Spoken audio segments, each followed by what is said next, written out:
Miawe Gasofa Efe Niba TV. Mia Dome Wanachea Milemia Pomle. Ke abele kemi woni daina. Mi kona tanya ike fudemna mi abe Amerika abe pome abe tukoine eye ni jrona me akpondodo ni to ike ji ni aso na ike wa anyu na mi ke egbe fida mi ga no inde ziame be mi ajaka tanya tohe tanya bebi ike fudemna mi alegbebe ke medo wezona mi kaka Venigba TV Polao pe nyegale pe TV onu nyega sinya pe social media platform okata mi gageda oji mi nya pomle eji ke abele kemi woni da kwa nenye be bia da for the nenye be choki ade nejibe akopi nenye be nane ikene jibe aglo kwa we atake kodo na social media platform kataji ke egba miato ike le eziame pegede mianu be miajaka etanya ikenye single mother in love alo single mothers in love awore me cover regbema nyonu yokesi evile yoke gede lolo pe kadodo me nyonu yokesi vile pe lolo pe kadodo me nono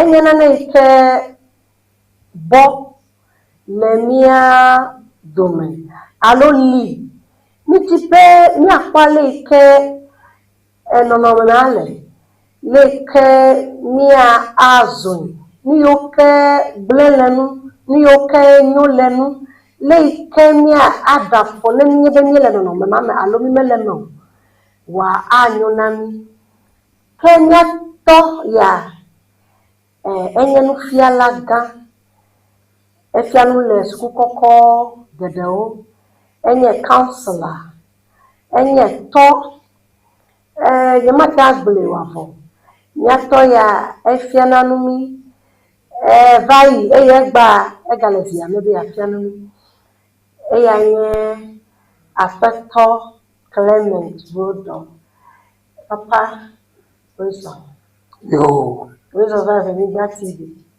Rezo va Mia Dome Wonaji akpa mazoremo au mazoremo akpebe emi mevuvuta ke ekwasie eveko otanya ya be elevivie de be ya afianu michonu be nya segome ke tanya dugbo eglebe tanya ya levivie de elabe enyemi ike jojo emekoko awebe nyefe akpome atudo nyefe po me atudo ejuko ha atudo ta papa majibe mia atu chachata okay kama bia gbanto ada ala si ejibe aglo na nyefe nyasela kwenu pola yo akpe erenyamia vaji be nyonu ike evileshi kakra okple esoi ke divia omo gali abe so ple so na ke divia gegere lolo bubu ma aro amabubu jibe okyo wakadodo ike atenvazu eso yenye tanya tanya anya mama nya viare o laba nya abuja be biadio baba ba single mother aro nyoni ka ejilasi afi o ba po ntubu be arari lekenya yiwe dazraro la aro le Kenya yipe zozo le go mama aro so gbeno no mama. Okay, akpe. Keta ke papa ma bien ye dia banto. Yo. Ni dia banto nye be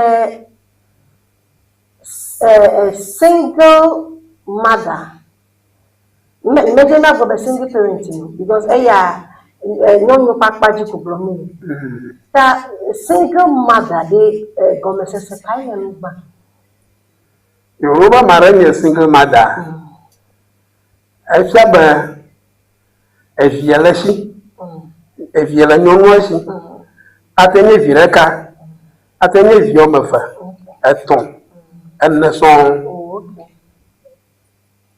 gaka le morenua kokwe mutu ya na givia omo galio aida ba mutu ekuro aro eson gbebeva ta kokwe mutu omo galio gaka eva gere lolo bubuma aha amama nyonu matobia yona ba single mother leva gbanu leva gba leva gba gomare anuko nyonu yike to atufa agagara atu pabubu pleji okay akpe you say single la em su be ke be bi ka je be le e dia me we le no asi no ba we le sin a single mother ni to ni single mother ro e fia ba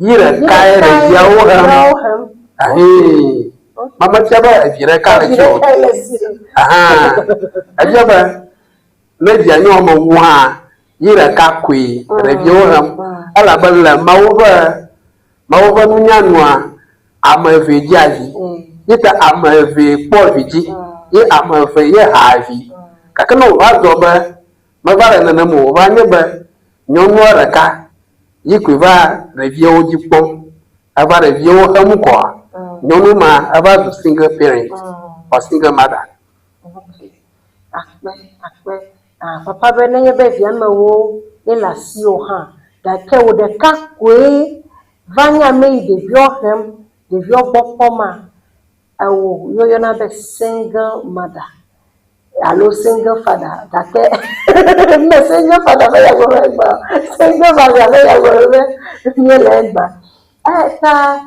papa na jema seven look away single mother no single allo look kai nana no vasuna single mother yo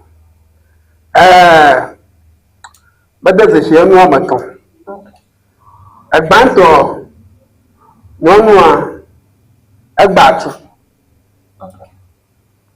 agbatu arusun gbegbefa aida ba mutu ri biro aro ya yegba ntu kakan review va le yagbo na mutu ra gbekru ha ni mo mutu ri review hamu review dipomo ko avazu single mother revelia amarelia rorepe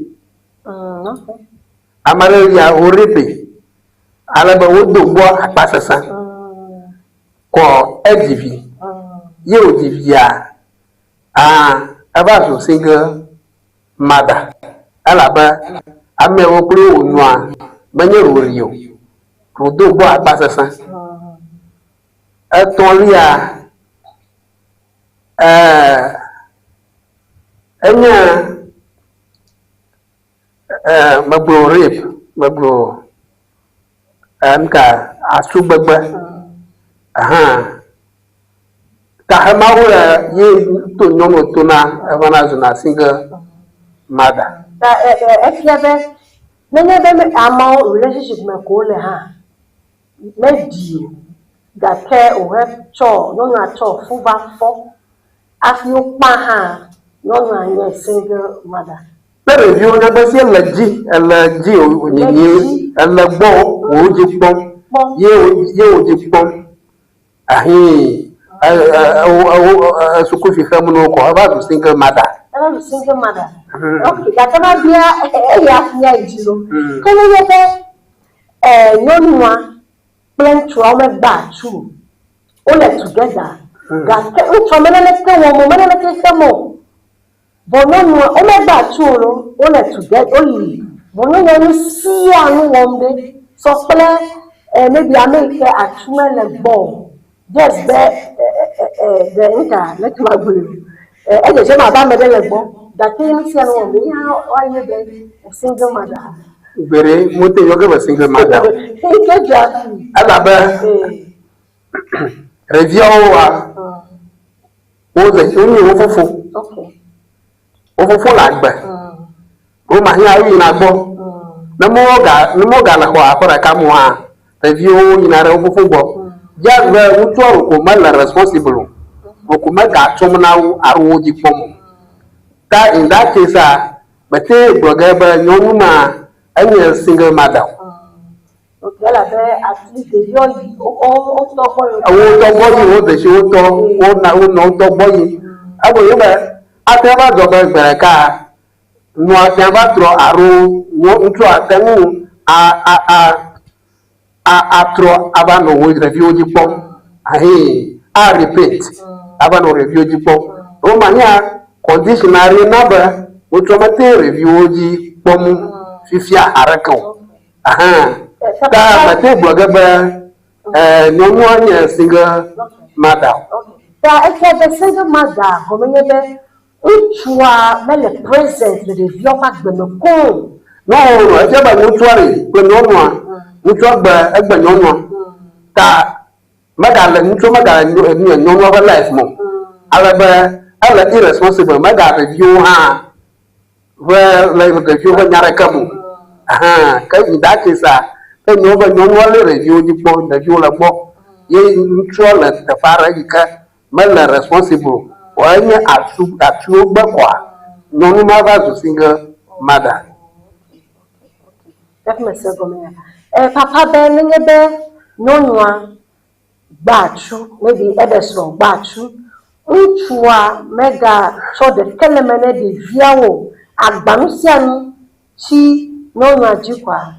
No ma any single mother. No ma any single mother. Oh, okay. Papa, a single mother also what a momentum. Oh, yeah, let me. Alone the tank. Oh, also Bonto, so Bozan. Also Bozan, talk, also Bozan. Nyanyo New York, Kenya, single mother. Miss Bozan. Okay, after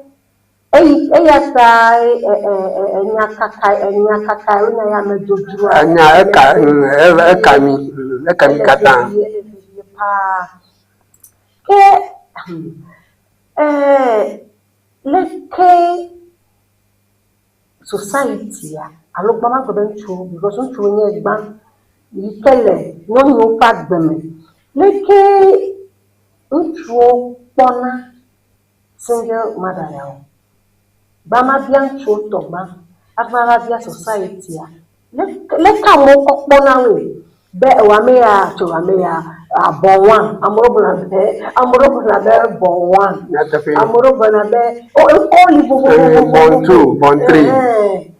Leke ba ntro because single mothers in love or in a relationship. Yeah. Did you a single mother to want to be Anya, baby? Which you know, bond at the single mother, so let go your bond ban. Nyale, Kenyan or Jadrambratan of the gender relationship.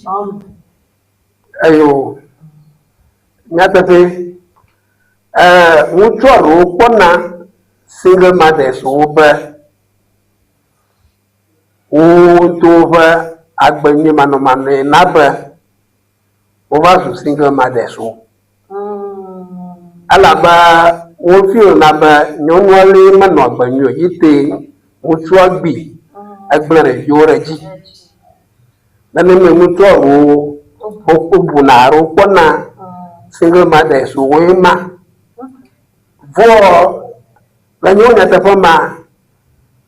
adro garawa matuna nyonu bo afio problem matu nyonu bo abo no magbira yiba aralia roripe afi obazo singa mada ta matin bloga ba amama yiba gbe manu yite revia chijiro vavalia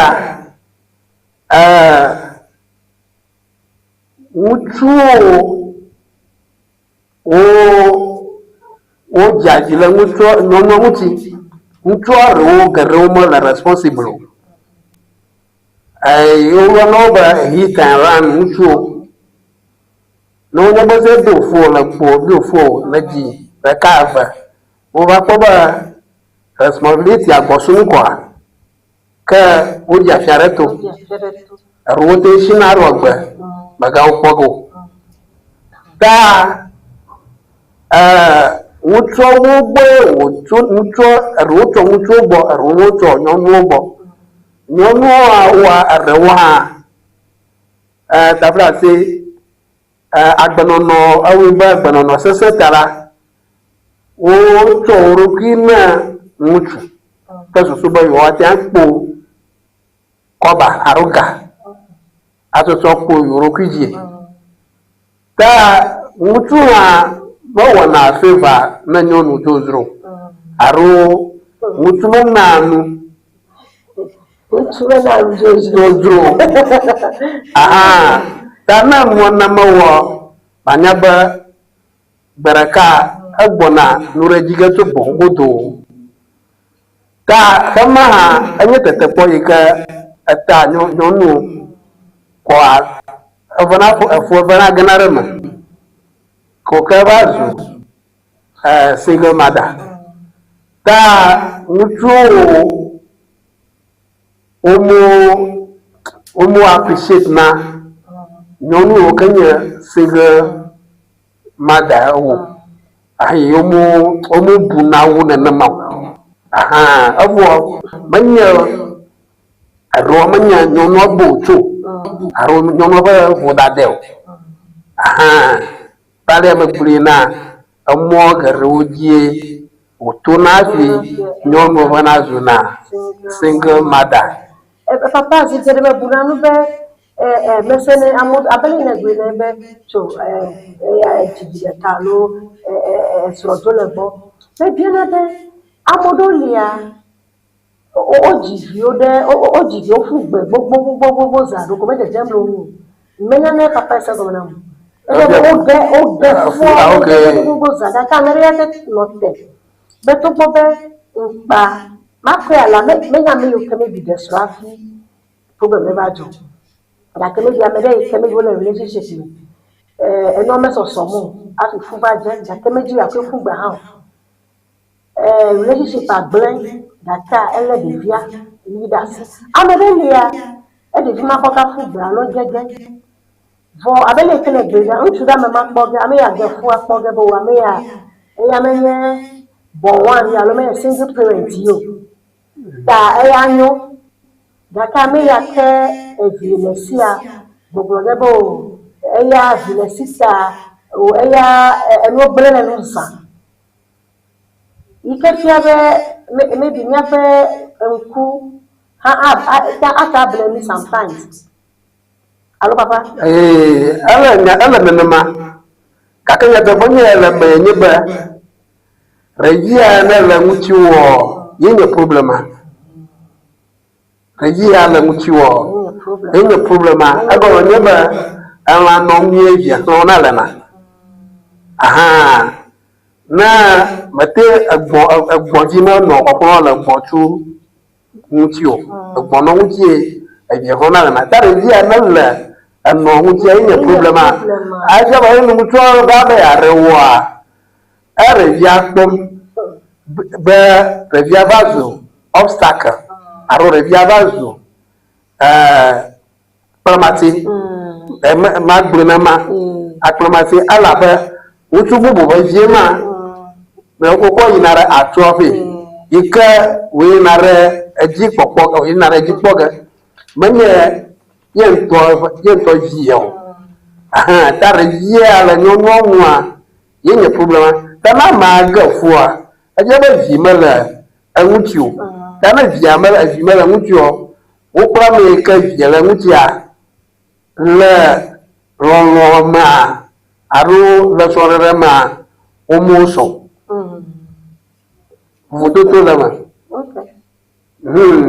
amea ge fu gake via ɖeke mele ŋu gake ame ya ke ya dzi evie le ŋua ta problem le afi ma ta revia me le nyɔnua ŋua enye problema papa me kuma dialo abele le dile pe dia wa vio kele nyɔnua ŋua va nyena mɔxenua va zona problema va zona kuxea viawo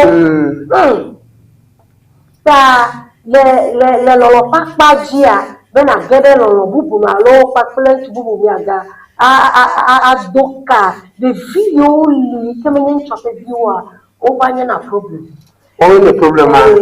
But even after see a problem, do you care single mother so face now? Let the view open up.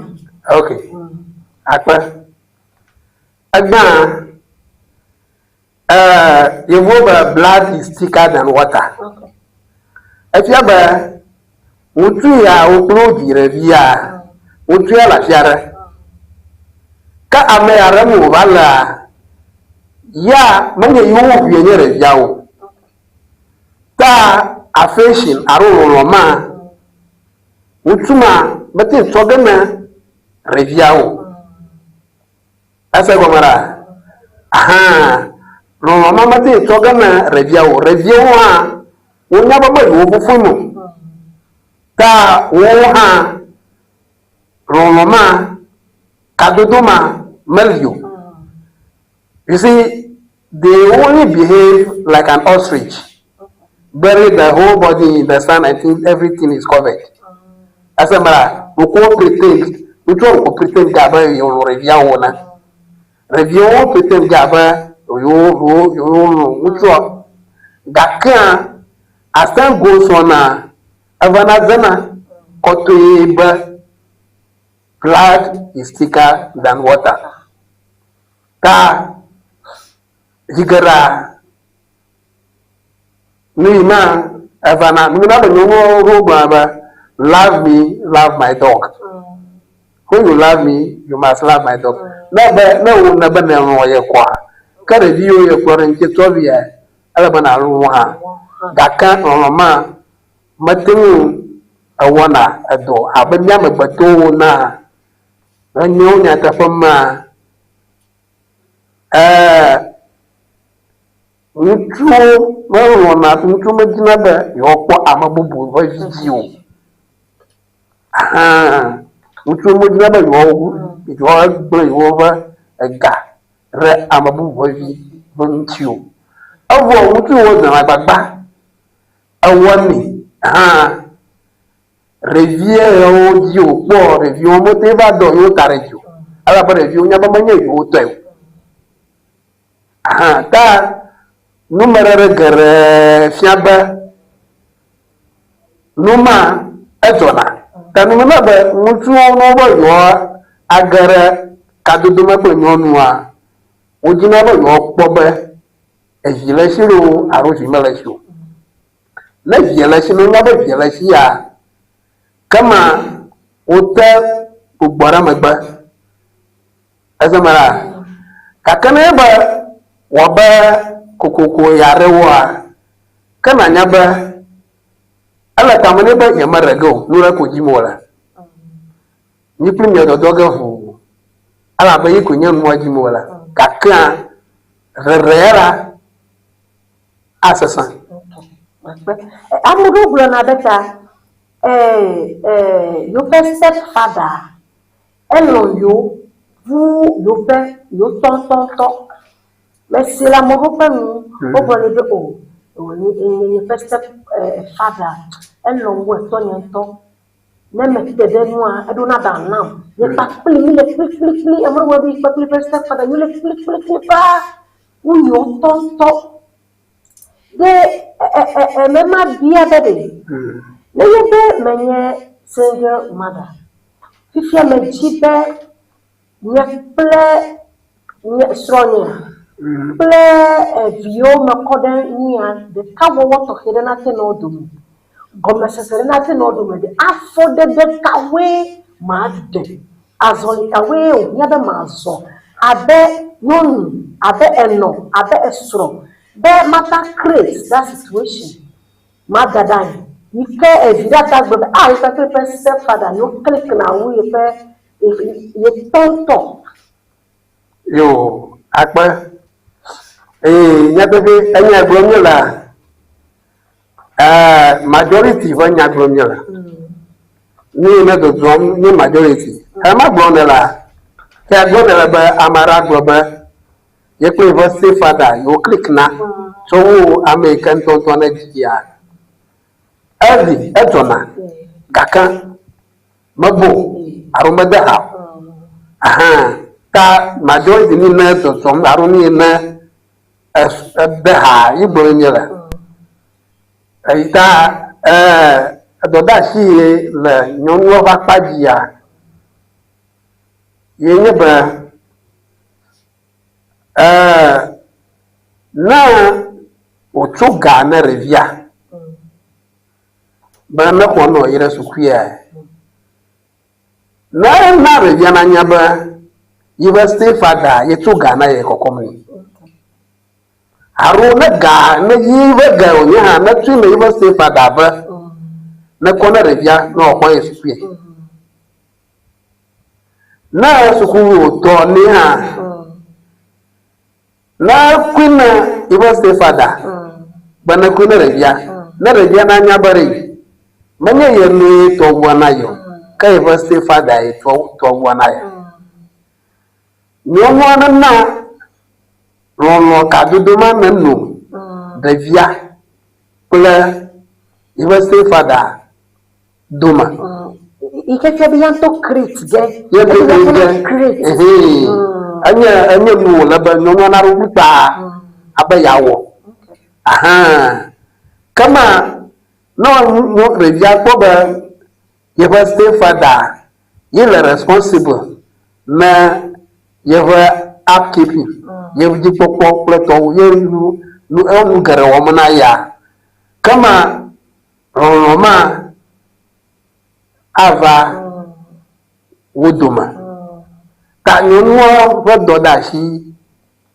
vevia yinima igare ha na revia ma chiwa afi nyonwo ba re ntua iha anyona ahi afiaba akana revia chi afi nyonwo ba re ntua asasana because you cannot teach an old dog a new trick. I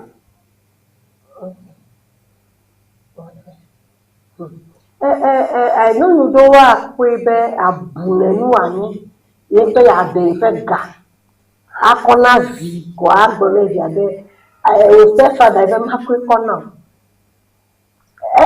di abunenu wowo gake le open poma it's a big wisdom for a bigger future enya vima na glo abe o step father ko gavia nama e cho akava tu pome bli podo ngoyi bli podo gakala ko meje ja be abunenu pa nyatape yata nyonu mu na woni ye no problem a create even kwa ni tuba nyonu kwa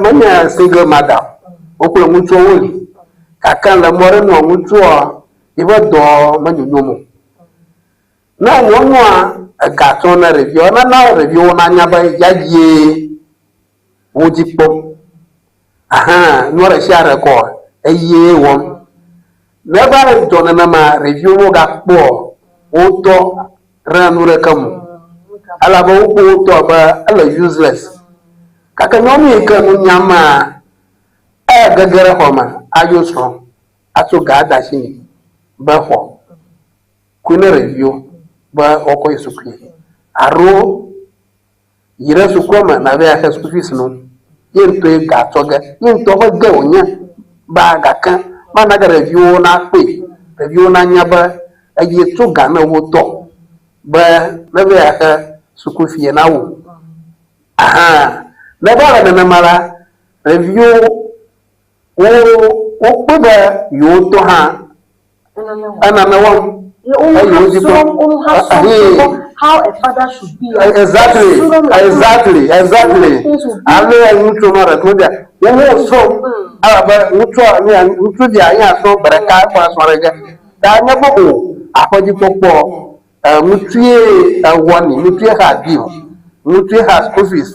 Mutie wona ale kanya esrin. Gaka no paganto wojiba yodo do yona nya ba yewe ni ogara fama yewe school fees akam yewe no problem yewe light bill ham yewe water bill ham nya fufu aroko de gboni menya nto do kwa fama but that useless father of yours akomi nyato amari boy akomi o woni ka nuna ba arunya father's day ai review motor kama na woto ba yo woto ado badati mi o ka no no ko no uno yo yo women are emotional that open problem they see the law you have sympathy on them but they have good plans and they love their children. That review chia no la tiara o dada ji o ronfi ka o no ji o pona ka jaga na nto ba de ro ye o ta wo flaga akoni be no ko sara ali ori ta wo ta wo ko ta wo flaga ari ba no ko no to that is the remember ta wo flaga what is happening?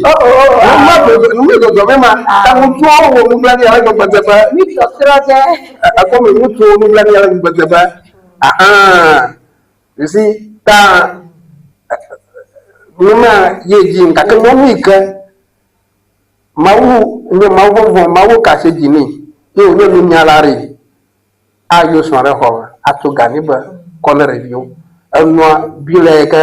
red bill ko to mo piti ma na review na nya ba ha aye hamu ni review na ko ba yo to ye ani wo ago mi na ni to ba do mo ni no ma ba a to yi ha yo do atem aforeta papa peno kaka peno adan gade ya papa na mi ebe na nye be so fe do meni nyumu ye onye we afaji pomde mega diwa fia be eye koyo na mon popo sro ha peden ha be ya na de peto tetefia atama ko ga kole bele kona de via e makata de psychologically e de via shape him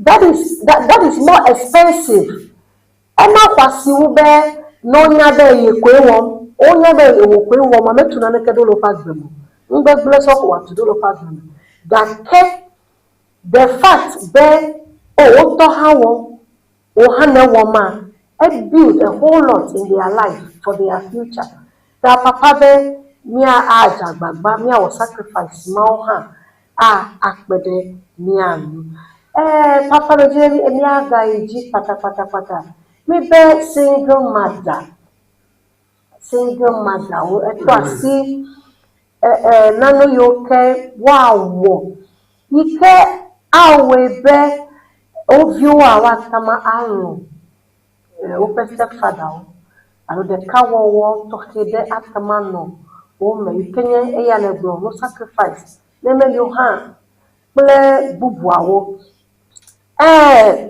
de bubu ike ma jibe ba ga bi anyebe ame geɖewo wogblɔna be single mother wa wolɔna wo viwo wo srɔ̃ wo viwo kɔkɔkɔ va adzua ƒe wolɔna wo srɔ̃ papa nyaka kpɔtɔ nyama nyateƒe enye nyateƒe matromatro be lɔlɔ yi ke evidzila nyɔnu etɔna ne via enye lɔlɔ tɔxɛ ta na evia nyɔnua si hafi wòva ɖe esrɔ̃a lɔlɔ ya wòkɔkɔ ge na ɖevia esɔgbɔ tso ŋu eye kɔkɔ la na esrɔ̃ ŋutsu yi geɖe hã ɖevia ya wòkɔ va tsoƒea elɔ̃nɛ gake melɔ̃na ŋutsua yi ke wòɖe o. Papa nyateƒe yes elabe nuka nyɔnu la yegblɔ be dia emotional being ye wòɖe wɔ nyɔnua na ɖe wɔa nuɖewo wòkpɔ hafi lɔ be ye kple yewo nɔ anyi ta eye wòva atsɔƒea nu yiwo ke wòbu be anɔ teƒea mele teƒo fifia ɖevia wòkɔvia yiƒe ʋue ta megblɔ va yi be blood is always thicker than water ta enya be ɖevi ma ya yi ɖuge gbɔna tsɔ gake ŋutsu yi gbɔe la ya yi kple dome ate ŋu akla at any time gake ɖevia la yi kple dome ma ate ŋu klɔ ge forever vɔ ɖevia hã ye nye yeƒe tsɔma nenye wòyri invest ɖevia me dzi geɖe hã ne ɖevia wɔ nu ɖe ye ŋutsua gblɔa nyɔnua mesa gɔme etsɔ nɛ be ɖevia le ƒe nu medu dzi nɛ o vɔ ne ɖevia hã mede amedzi tutu o ewɔ nɛ be esrɔ̃ ma ɖeɖea esesẽna egɔme nye be ne va nenema la ŋutsua megate ŋu lɔlɔ ma tɔ ge na ɖevia o megate ŋu nya gbe ge nɛ o elabe anything nu ɖe sia ɖe yi ke wòwɔ la ŋutsua kpɔe be nyɔnua kpɔe be ye wònye menye vie oa ya tae ta enye nusesẽ be evi nanɔ nyɔnu si wòtsɔ va aɖe wò nu ɖe sia ɖe yi ke ne wɔ the mother and the child may not appreciate it edɔna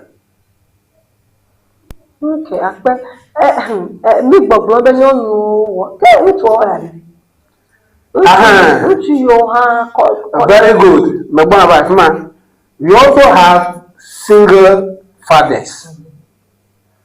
father wohun li efia be ŋutsua evia le esi nyɔnua dzo le gbɔ dzagbe ya okume de hawo alo okume bɔ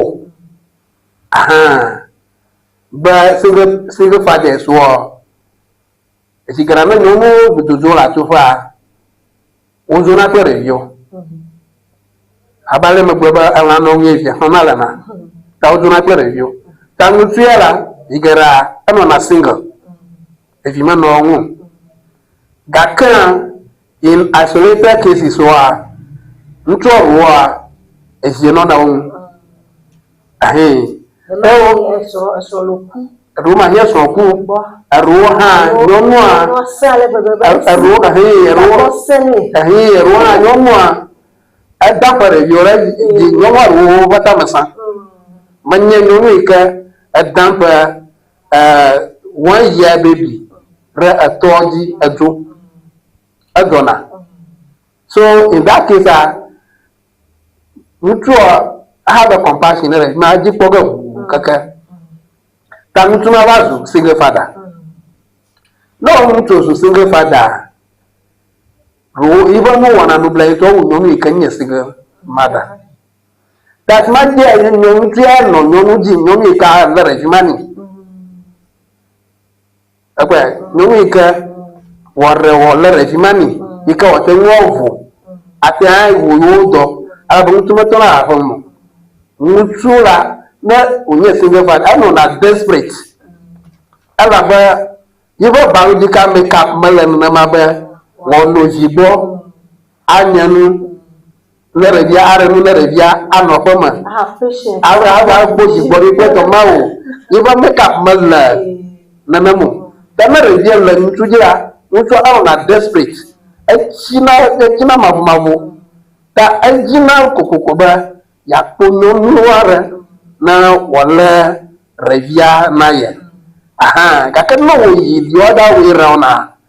Mutuo, aye, mutuo, one is similar. No, me can single mother bob. Kakamutuya, no, Jimba, a yapo, no one, Maka. Aha, Tama Gajara, the Sipo. I know no one, because Waba Horevia Yabo.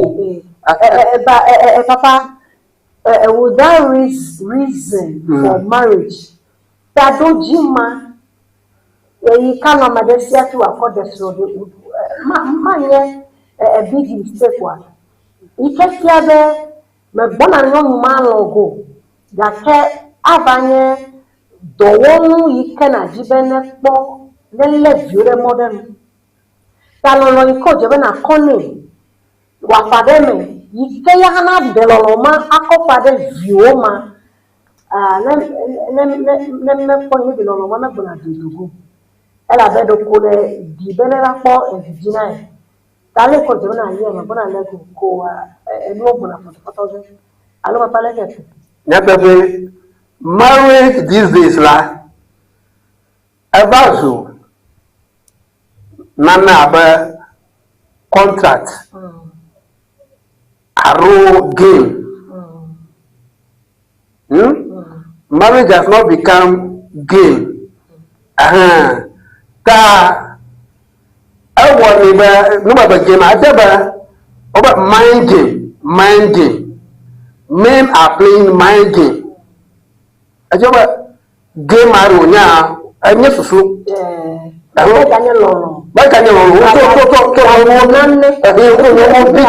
a mind game. It's a mind game.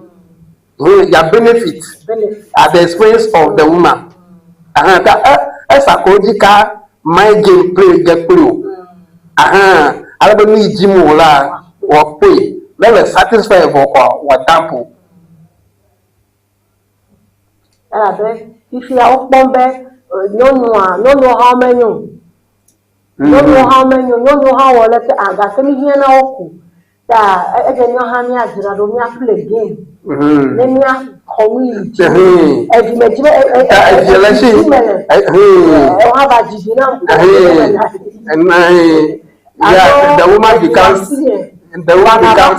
The woman becomes an incubator.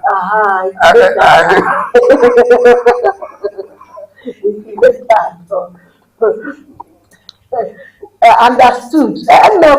So the woman become an incubator. FD. You bought an incubator.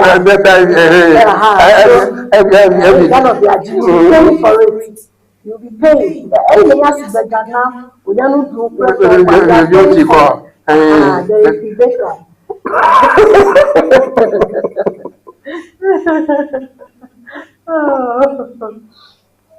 So now it's sad.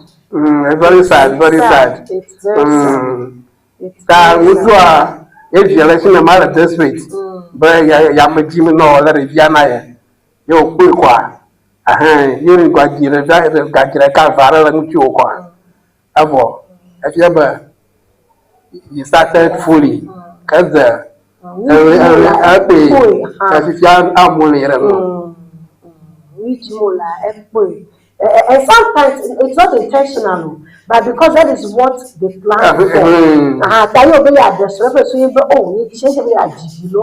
Let the adjilo be adjilo. That you not think about bad joy. I feel go you down for like a positive like to laugh. That can you not jide me kwa. When you tell the you not satisfied kwa. It's like every you yeah, in some cases. Not in all cases anyway, but in some cases, in some cases, well, maybe I'm a person swinging man. I'm not going to be a chile, I'm going to be a vigilante. I'm not going to relax. I'm going to be a chile. I look more for them. Therefore, more for them, you bad the soa.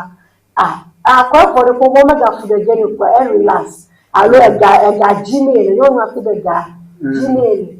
No, the sorry, not the seriousness is because we are put into it. The reasons why we get married, it's the same too. You can't destroy marriage and not build marriage. Papa. And then come to my dear let's call your name.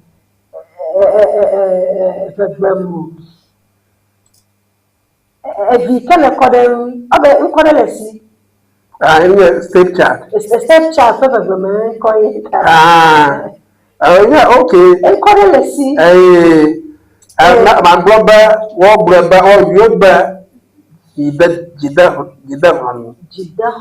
okay. Jidahon. Ajabari. We to meet Jidahon, Ajaba. Ajia church, Yara cover the Pamu. Ajaba Amobu, one 3 do 4.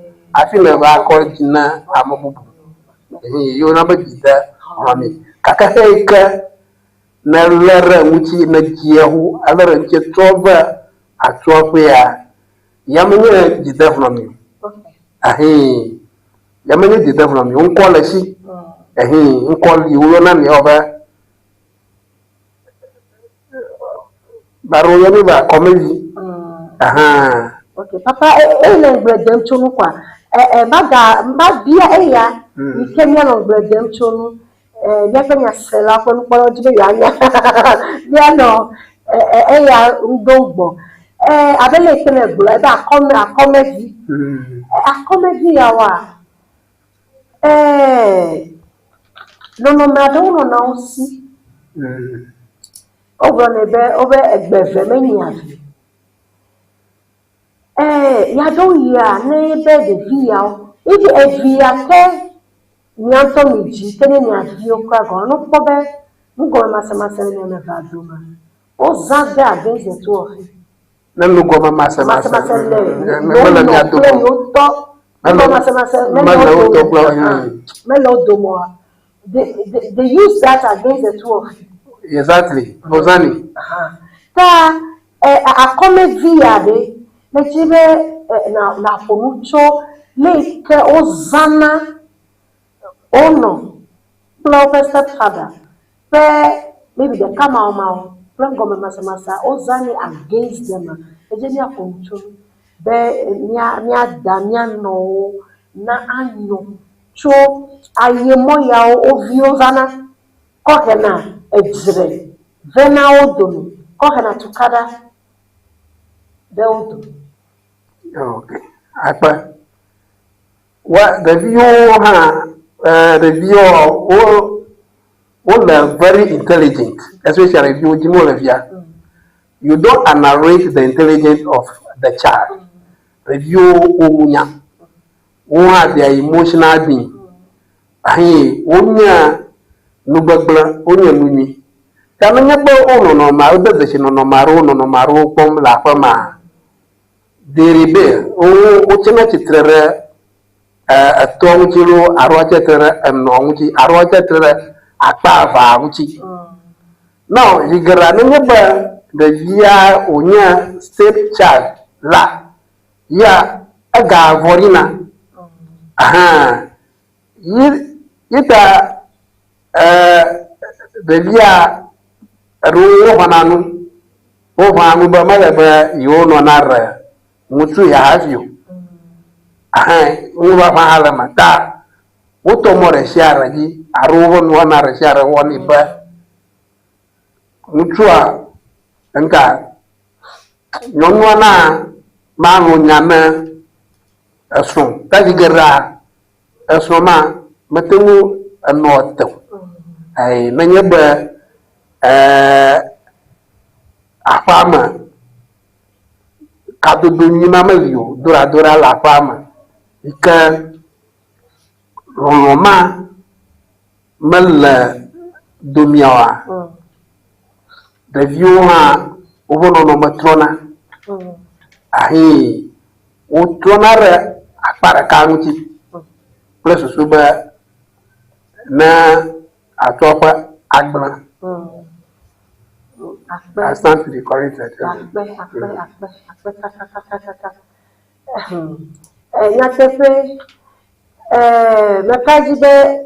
Step children onya yasem yadoya nya chachitre be nya gblenu menemia no era be mi pe be me bi ntua obada menye ni jine mi ada alo attention come to attention ko ona na exactly ama na maba afiaba ania the view ba ko ba yo no attention corner so so yo ya bo no no da attention corner review ha so mutu afiaba ya yele neglected aro no ma ay balam na yo may lomu ta review ta so that acrimony that near rivalry ma ano dumia ika ay na yimu wa abana rafu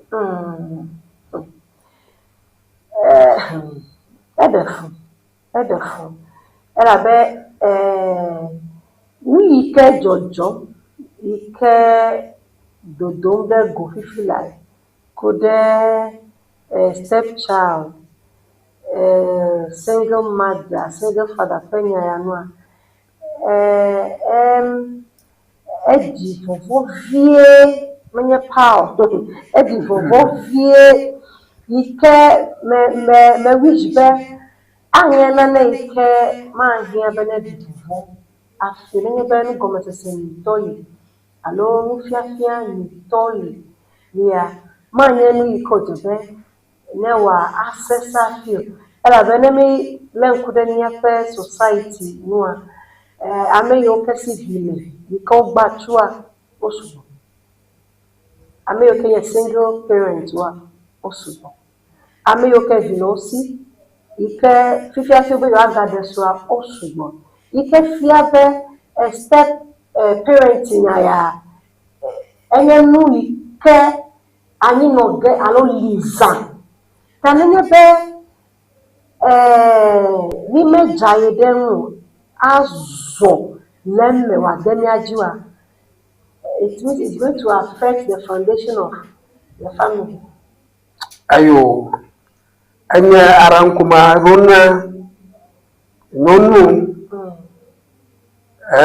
tubazio aro da tubivio bano poro kijinye na okula mutu va kadodo omo ga divi hafi mo ga divi na mutu bubu afia banu esnoramu omo no reswa mo ga gba atu no dagba atu gba asasan ikona gba atu a dodo ga klere yawo mutu ra aba dunglo na mutu ma po video mutu garo mo po video na do ba do na ma ko gbere jare dio ka non la banna woro ki fa vie na wochi woro so rai na nyonu ajivira ka aro vira la shia either value la marketer ariri okay no ba marketer ajaba dating market Ben a Paul on top. Ben a Paul na data mutua. Aha. Le dire kalasho, via velasho. Your value in the dating market is reduced. Abo yeba nyomo meji anya mutu. Mutu eji anya nyon. Ta awe ya nono moyi mea. Mutu mo romba you carry extra another responsibility. Tana dire kalasho menye bon one aro bon two a. Mutu na tere mutu eji anya wa. As I said, that to be viewed only that na 40 years kuraha a te wor the we cannot do university a te aja ya kwere kaka nonu le vire kala shiwa e fie vala shiwa wo value in the dating market has drastically reduced because you are not going to propose to any man, but is the man that will propose to you. Papa, Utrado Brona Beta, Yojino Kessy, Ella, they are mature, let's say, to the Nope, if you are that, small girls, the Ojimono, no, they Kessy, they catch with the car, low city, because Wawa, they are mature. Nyaka votu enyama. Oh, nyaka se alamama ni maba ntuoro jinaba yor ameka jibi po banyaro maliba yo albi ni kete ujinaba yo na mayeba ujinaba yo po yo mo ala productive. Okay. Ala fetala. Oh, okay. Kana ujibi reka aro jibi fa po. There is guarantee ba le area ebidiga. Aha, kakana majivi poa, your chance is 50-50 because nyonu ate chako, nyonu ate chako. Yenya banto, ika nyonu nchoro jinaba yokoba, nyonu evileshia.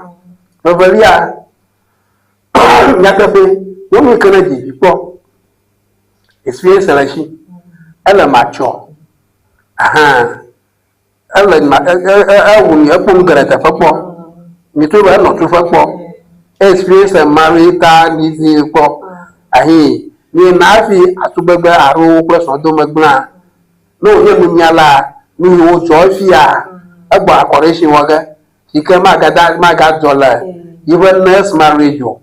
Amoka tan early. Gakere. Ni na do so magba ibo menyela. Ni no do so gba jabare fifiare to be view over sombo e come to be view wo sombo that to be view ma ni no ga to be view ni no ga mutu aro atobe ya vera amikana vira kala sio na ba carry additional responsibility aha abo nyeba to be viewly. Aha. Amipu akamera pura nuju. Aha. Lagbara si yema ta egbe a ni emezo ma yiti no na maro. Aka afo biari o ka ba ya. Yonu o ka jira ka ba lo sia. They are the ideal choice. Owe le kiaji.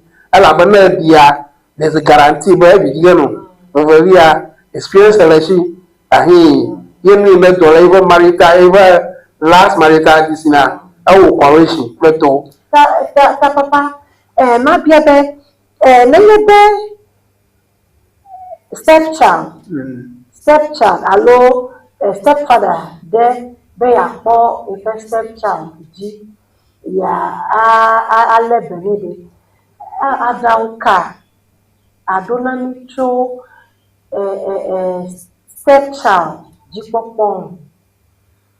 Oh yeah, anya pepe Enu ni onya. Nyawa. Oh yes, I know.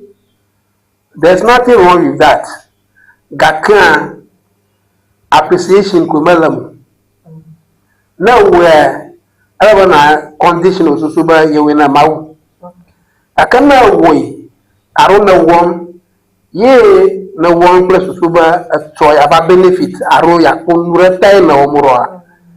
Then I can tell you that you will be disappointed. Aha.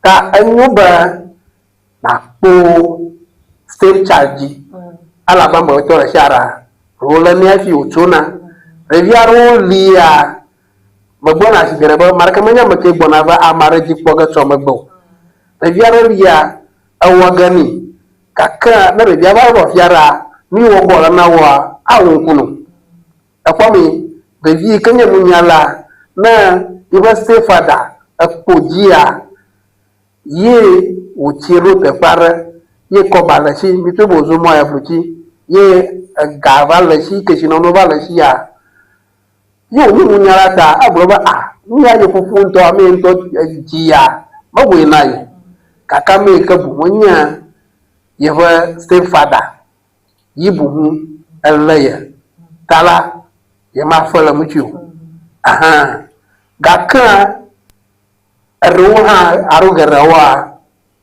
wono mucho kunaro abo nyamba nyono garawa wodra la bazaba wono mufomu na revia ayi o mufomu no mufomu na revia wa ye na revia ba wa fira anno yiko mucho buna anno yiko wana no yiko no gana iba stefa da yaka akara mucho kura majiba ya maini adaba ita no kata atso nyono bo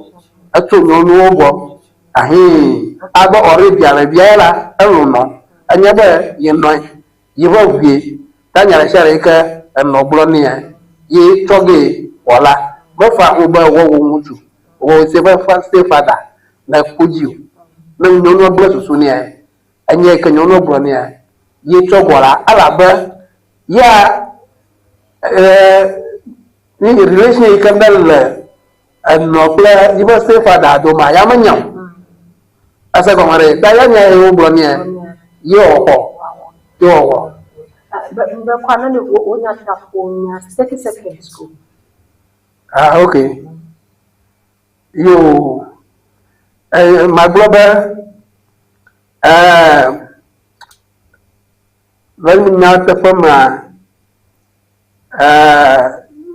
marakama ga ajivi warashin ciwo mashiya manala bana via ikana wuji ala ne nonu ala ne mutu no ko via ma ala ba marakama nya amake gbona maraji poga asomagdo manyere nyere vioji oji pomba na to ra ko nyaji yaw manya assurance wonyana nyaw ga kan anye dada nani yo ni mo ho dada shi nani bari ye jilawo nyaji apo wuji apo yaira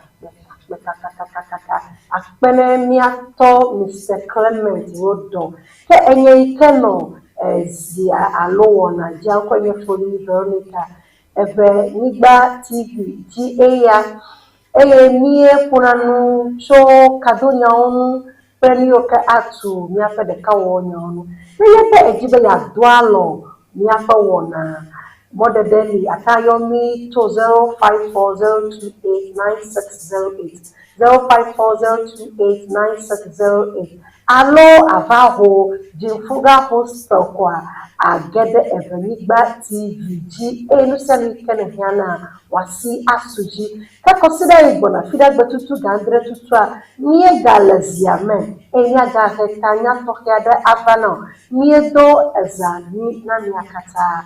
Bye-bye.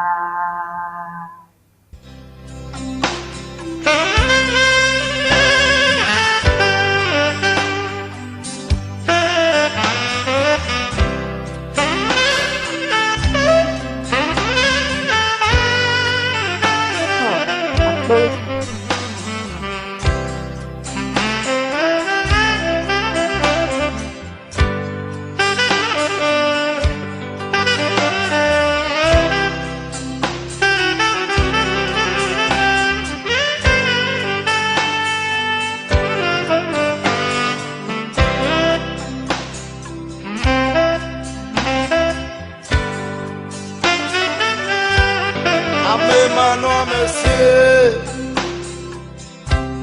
ayez na mesoile. Nane mano monsieur,